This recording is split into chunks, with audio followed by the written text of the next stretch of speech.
On New Year's Eve, the city was loud with hope. Fireworks cracked open the sky. Bottles were lifted. Children counted backward with mouths full of laughter. In a quiet corner of Northridge, a man stood outside beneath the winter air. He listened to the sound of another year dying. His name was Keith Porter. He was 43 years old, a father. The kind of man whose back already carried the weight of years. His pockets were always filled with someone else's needs. That night he laughed, raised his arms.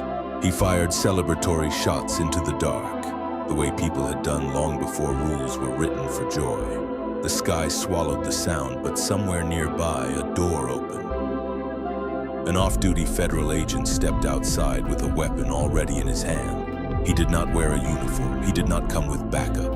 He did not come to protect anyone.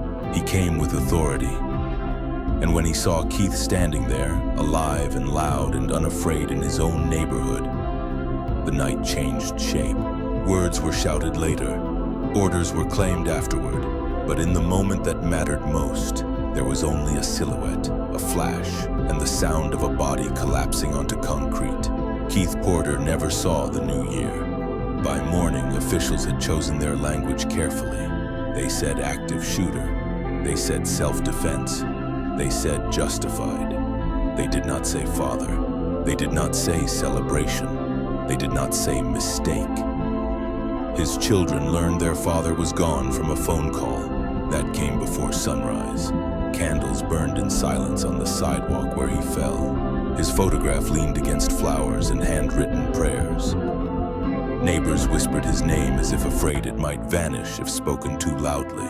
And then the country moved on. Days later, 2 other people were killed by the same agency.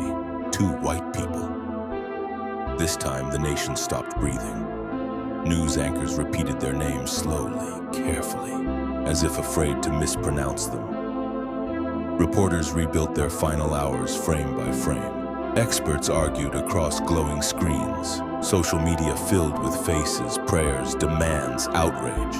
The world learned every detail. But Keith Porter's name began to fade. His story slipped down the page. His photograph vanished from the screen. His death became something people said had already been covered. In living rooms across America, grief found the faces it recognized.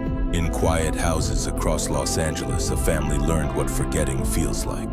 Keith's children grew up in a country that would never fully explain why their father had been chosen. No national inquiry came for him.